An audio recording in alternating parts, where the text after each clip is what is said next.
The truth is you are about ready to watch 10 to 20 minutes of video from framed moments from my retired life in Florida.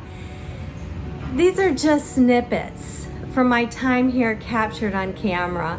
And it's so easy to assume that what you are seeing is the full story, to fill in the gaps yourself and to make assumptions based on the things that you see or don't see.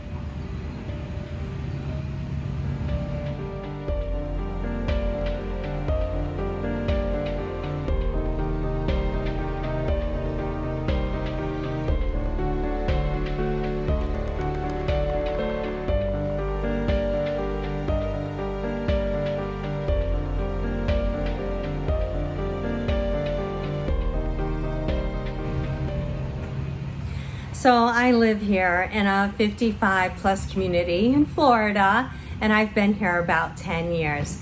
My husband and I bought this home and paid for it with the money we saved while living and working in another state. And nothing with that is untrue. This is truly how we live and how I've been living for 10 years. I bought this place when I came to visit family. And still, this isn't the whole truth. No video ever is. The story shared online can never hold every layer. There are always parts that don't make it into the frame. Like, I didn't mention that I bought this place because our home in another state was more than what I could handle when my husband Michael was going through a life-changing health condition. So all of this is really just a glimpse, a real one, but only a glimpse of a much bigger story of how much more complex life can be because we are complex human beings. And that is what I hope to convey to you today.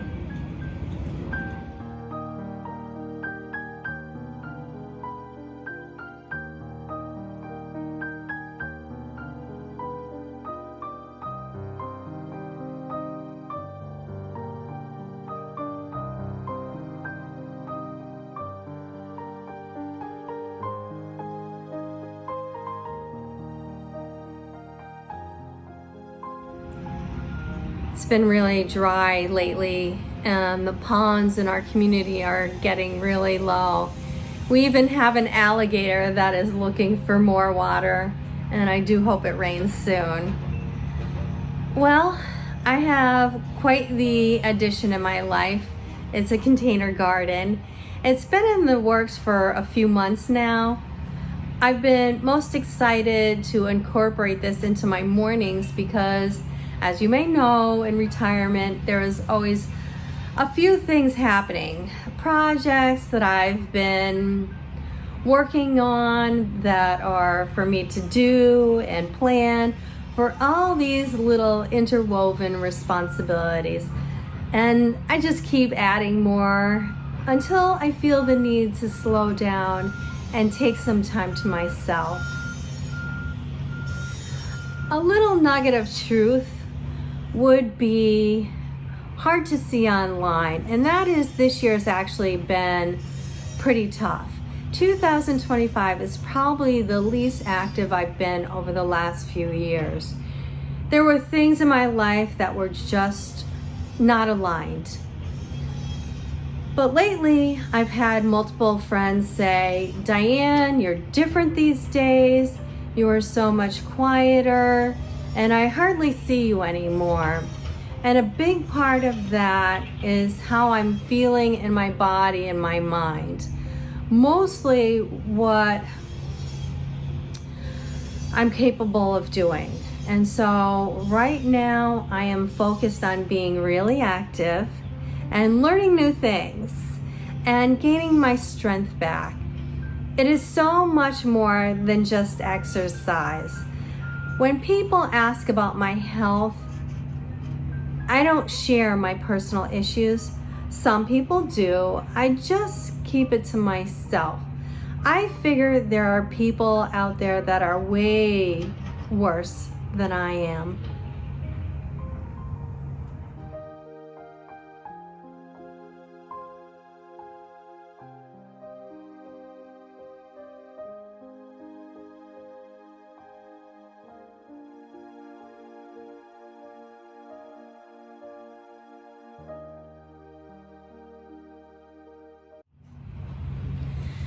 And speaking about things you can't see on film, here's a glimpse of how sentimental I can be. Most people don't know that I have a sentimental side to my personality. Most people tell me they admire me because of how mentally and physically strong I can be in the worst of times. I kept a denim jacket in my closet for the longest time. It was my dad's. As a child, I remember him wearing that jacket to go to work. My dad had a long career working in the railroad. That jacket was a big part of my childhood and a daily possession of my dad's. So, yeah, anytime I thought of my dad after he passed, I would take out the jacket and put it on. It was more than just a jacket to me. It was a really wonderful part of the journey of going through grief and remembering how wonderful he was. And I quietly hung onto that jacket for a long time. I recently shed the jacket as part of my journey to remove material items from my home. The jacket was one of the hardest articles to remove from my home and from my heart.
Over a few months ago, some of my habits and closest relationships have been changing a bit.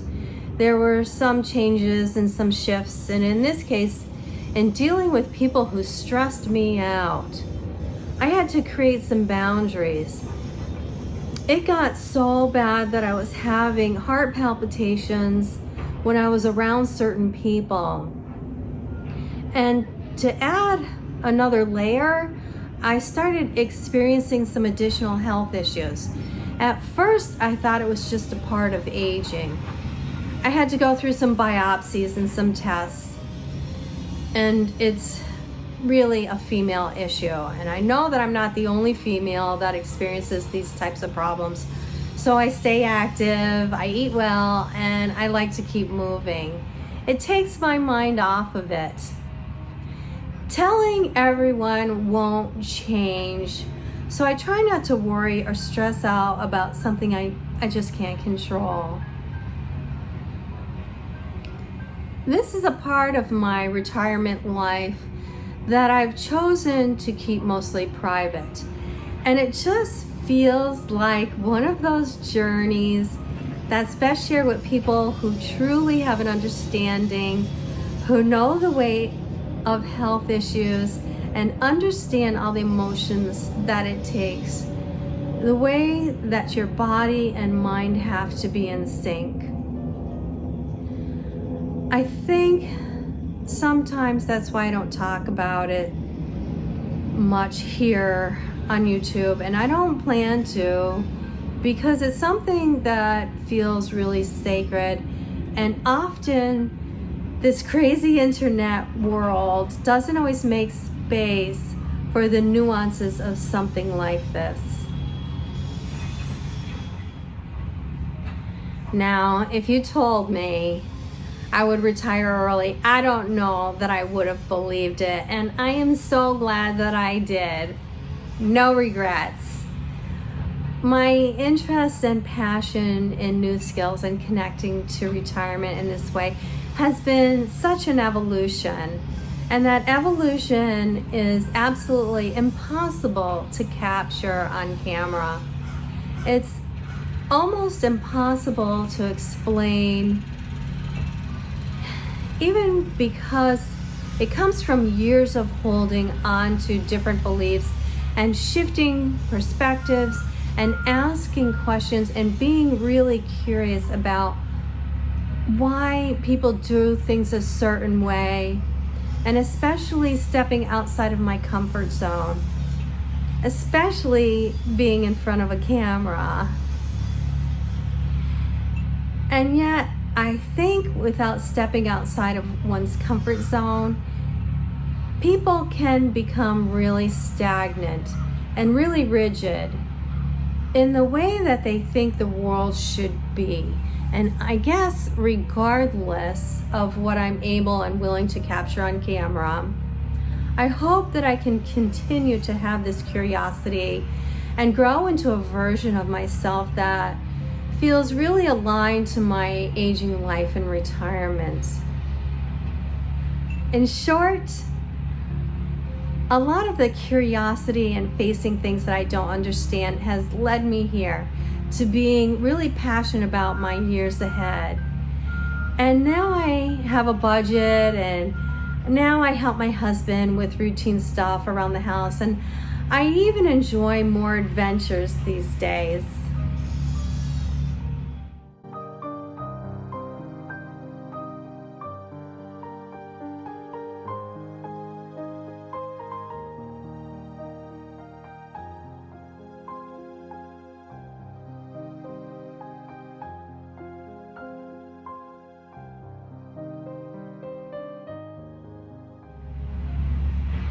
On top of all that, I'm preparing for a big trip next year with lots of little ones sprinkled in between. Next year, my husband and I are looking at an international trip for 2 to 4 weeks. With the hope of keeping our bodies and minds healthy, we are excited about immersing ourselves in a different culture, tasting new things, seeing new things, and learning new things.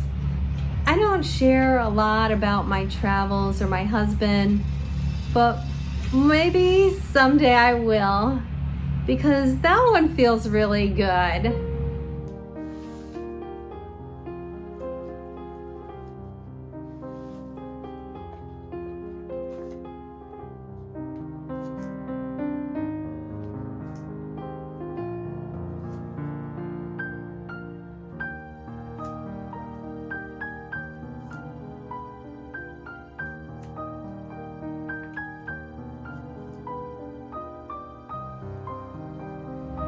And I suppose that leads me into something that is also hard to capture on camera, and that is my hesitation before sharing stuff.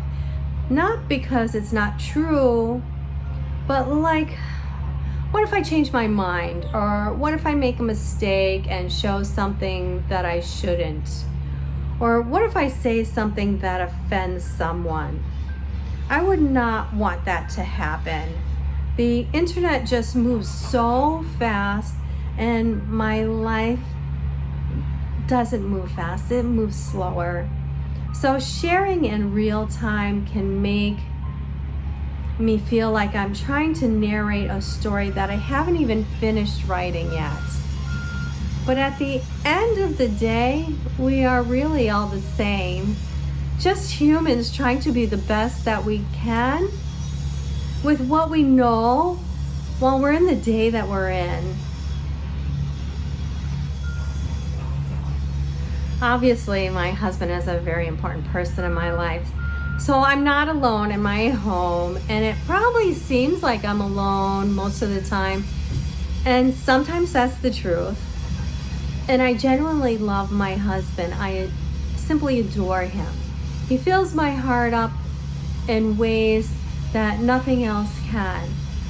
But there's also a side of my life that is really calm and really chill. And that's just something I don't need, and I don't tend to film because that just might be boring.